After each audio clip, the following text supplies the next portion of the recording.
Hi students, this is Abhishek Kalra, your VARC mentor from MBA पाठशाला। तो students, आज मैं आपके बारे में बात करने जा रहा हूँ, आपके पेन पॉइंट्स के बारे में बात करने जा रहा हूँ। शायद आप लोग कैट के लास्ट लेग में हैं, लास्ट लेग ऑफ प्रिपरेशन, और कुछ फील कर रहे हैं। शायद आप फील कर रहे हैं कि VARC में स्ट्रैटेजी नहीं बन पा रही है, आरसी में फंस जाते हैं, पैसेजेस ऊपर से निकल जाते हैं, एक्यूरेसी नहीं बन रही है, ऑप्शंस के बीच में कंफ्यूज हो जाते हैं, नहीं समझ में आ रहा है कौन से क्वेश्चन सिलेक्ट करें, नहीं समझ में आ रहा है दो ऑप्शंस में से कौन सी ऑप्शन चूज करें। बेटा, if these are your pain points, then I'm going to bring you a solution. In fact, I've brought you a solution. तो आज मैं वो solution डिस्कस करूंगा, कैसे आप मेरे साथ ये VARC का स्कोर 99 परसेंटाइल अचीव कर सकते हैं, जो हमारा टारगेट है, उसके बारे में डिस्कशन करेंगे। पर थोड़ा सा मेरा introduction, what have I done in the past, वो जान लेते हैं।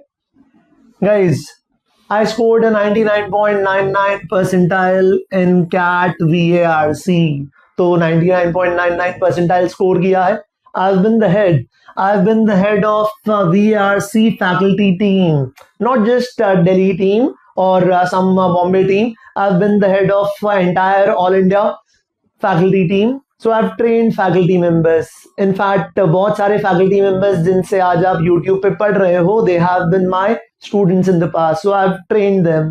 And this is not a brag. बेटा कोई flex नहीं है. ये of course these are the statements. These are the things of, these are the things that I've done in the past. तो वो सारी चीजें जो मैंने की हैं. So I've been training students for around 17 years now. So a lot of them I've trained in, of course, the online and offline platforms both. तो ये सारी बातें मेरे बारे में हुई। अब आपके कंसर्न्स, आपके पेन पॉइंट्स थोड़े से देख लेते हैं, जिनसे मैं बहुत अच्छे से वाकिफ हूँ।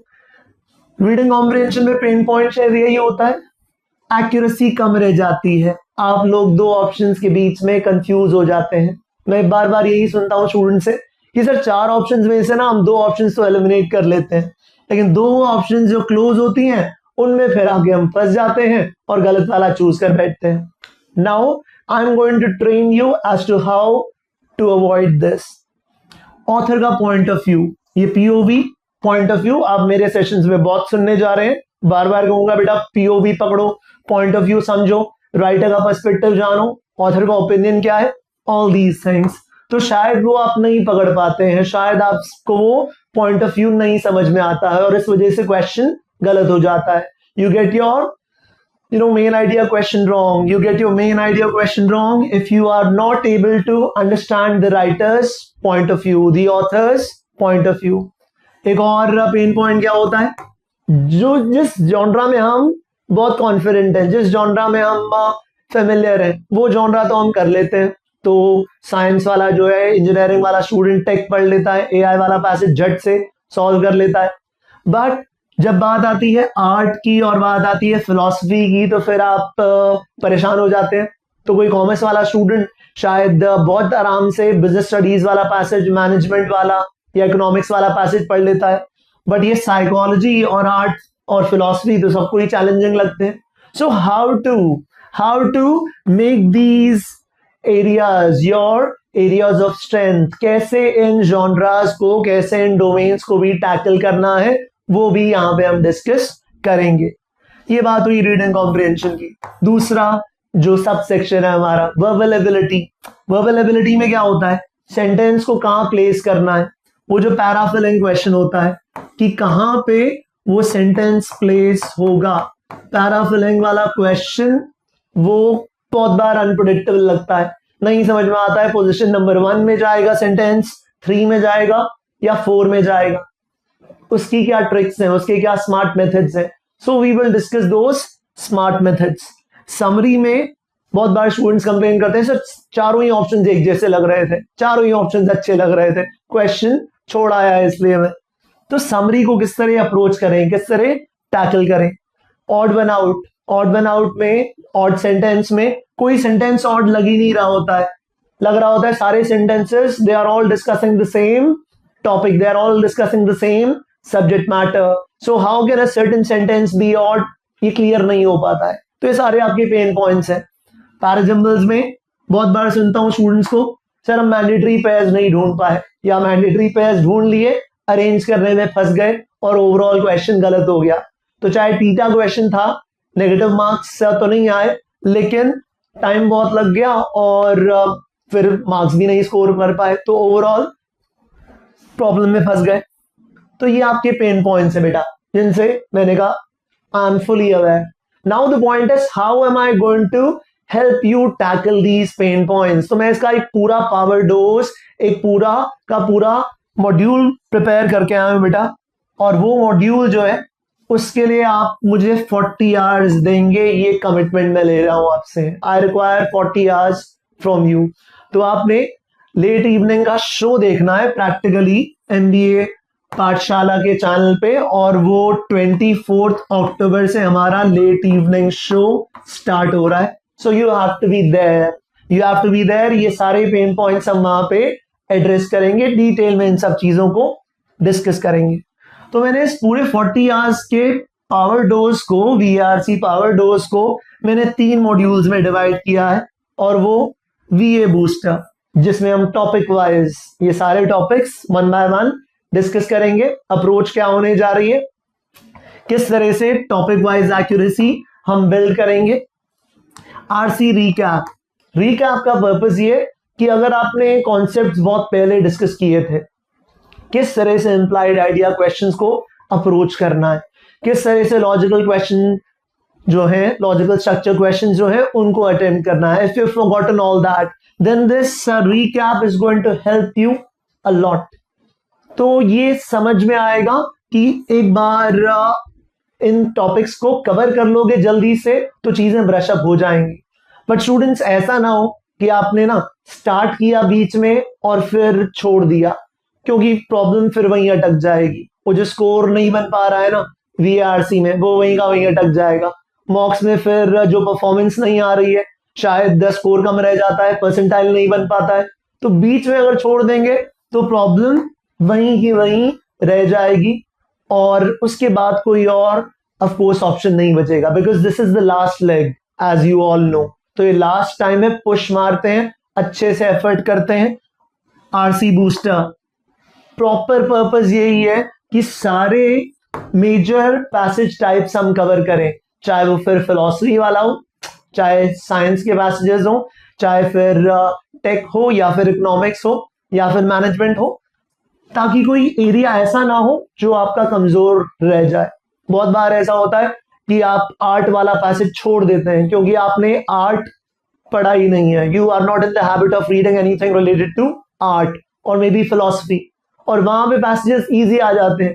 Easy in the sense questions आसान होते हैं, तो क्वेश्चंस आसान होते हैं, questions are direct, and then you realise at a latest stage, कई बार एनालिसिस करते हुए समझ में आता है अच्छा ये पैसेज तो चूज करना चाहिए था, ये तो 4 क्वेश्चंस में से 3 क्वेश्चंस डूएबल थे, लेकिन आप फंस गए किसमें, आप फंस गए उस टेक वाले पैसेज में, क्योंकि आपको टेक कंफर्टेबल लगता है, और टेक कंफर्टेबल लगता है, वहां वाले क्वेश्चंस टेढ़े थे, ट्विस्टेड थे, तो आपने असल में गलत क्वेश्चन सिलेक्ट कर लिया, गलत पैसेज सिलेक्ट कर लिया। सिलेक्ट करना चाहिए था वहां पे आर्ट वाला पैसेज, क्योंकि वहां पे क्वेश्चंस इजी थे, आपने चूज कर लिया कौन सा, आपने चूज कर लिया टेक वाला पैसेज, क्योंकि आर्ट पढ़ने की आपको आदत ही नहीं है।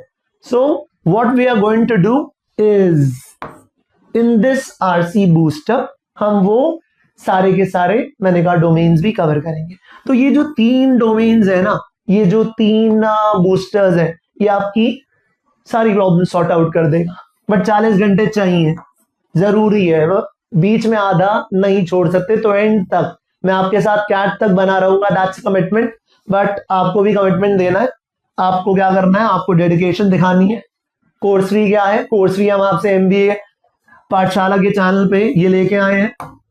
तो जिस मीडियम में हम बात कर रहे हैं, इंग्लिश में, mix of Hindi and English, वही चलेगा हमारा मीडियम।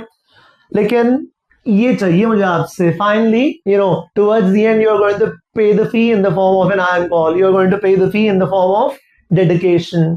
तो रेगुलरिटी चाहिए, बट बेनिफिट्स आपको जरूर मिलेंगे, I can assure you of that, वो कमिटमेंट जरूर है। और बार बार कह रहा हूं बच्चों, आधा मत छोड़ना बीच में। अगर ये सारे बेनिफिट्स चाहिए, अगर लास्ट मोमेंट रिवीजन कंप्लीट करनी है, तो ये मॉड्यूल पूरा कवर करना है, ऑप्शन एलिमिनेशन सिखाऊंगा। दो ऑप्शंस अच्छे लगते हैं, ए और सी। तो यार सी वाला ठीक होता है, ए वाला गलत होता है। So what makes option A incorrect and what makes option C correct, ये सीखना है, सिंप्लीफाई करना है चीजों को, और वो सिंप्लीफिकेशन आपको मैं सिखाऊंगा, वो डिस्कस करेंगे। ये दोनों चीजें ना, पॉइंट नंबर 2 और पॉइंट नंबर 3 एक दूसरे से रिलेटेड है। एक्यूरेसी ऑटोमेटिकली बन जाती है जब आप क्वेश्चन में एलिमिनेशन सीख जाते हो। जब ऑप्शन एलिमिनेशन आ जाता है, it starts getting reflected in your score, it starts getting reflected in your accuracy. फिर आप कहते हो हाँ, अब जब मैं अपने गट फील पे मार्क करता हूं ऑप्शन डी, तो वो ऑप्शन डी सही होता है, तो ऑप्शन डी अब मेरे को पॉजिटिव मार्क्स दिलवाता है, वो नेगेटिव स्कोर नहीं दिलवाता है। क्योंकि आप क्या सीख गए हैं, आप ऑप्शन एलिमिनेशन सीख गए हैं। पूरा फोकस इसी पे, ऑप्शन एलिमिनेशन पे। राइट क्वेश्चन सेलेक्ट करना, राइट क्वेश्चन सेलेक्ट करना सीखना जरूरी है। अदरवाइज क्या होता है, गलत क्वेश्चन सेलेक्ट कर लेंगे, वो ट्रैप है, और इस ट्रैप में फंस गए तो टाइम भी किल होगा और ऑफ कोर्स नेगेटिव मार्किंग भी होगी। So understanding which questions need to be selected, specified detail questions, specified detail questions reading comprehension में छोड़ने नहीं है बेटा। वो स्पेसिफाइड डिटेल क्वेश्चंस आसान होते हैं, बट उनको ढूंढना भी तो आना चाहिए ना। तो कैसे ढूंढे वो स्पेसिफाइड डिटेल क्वेश्चंस जो कि आसान है, इंप्लाइड आइडिया इन्फेरेंशियल क्वेश्चन से आसान होते हैं। तो वो राइट क्वेश्चन सिलेक्शन, उनको आइडेंटिफाई कर पाना वो जरूरी है। तो आप कमांड डेवलप करवाएंगे, आपका कॉन्फिडेंस इंप्रूव होगा, और फाइनली आपकी एक ओवरऑल स्ट्रैटेजी डेवलप होगी VARC को लेके। तो स्टूडेंट्स ये सारी चीजें, ये पूरा का पूरा पावर पैक डोज जो है आपको मिलेगा MBA पाठशाला के YT चैनल पे, YouTube चैनल पे, और ऐप पे भी कुछ हम चीजें डिस्कस करेंगे, बट वो सारी चीजें फ्री रहेंगी। That's 100% commitment. कोर्स फी बस इतनी है, कोर्स फी आपसे चाहिए आपका IIM कॉल, आपकी कंप्लीट डेडिकेशन, 40 आवर्स का पूरा प्रोग्राम आपने अटेंड करना है। 2-3 सेशन देख के बीच में बिल्कुल नहीं छोड़ना है, गिव अप नहीं करना है, एंड तक मोटिवेशन बनाए रखना है। तो मैंने कहा 24 अक्टूबर दिवाली खत्म कर लो, अच्छे से दिवाली सेलिब्रेट कर लो, और उसके बाद जम के मेरे साथ पढ़ाई के लिए रेडी हो जाओ। तो students, I am wishing you happy Diwali. Late night का शो मेरे साथ आपने बुक कर लिया है, 24 अक्टूबर से मिलते हैं। Thank you so much.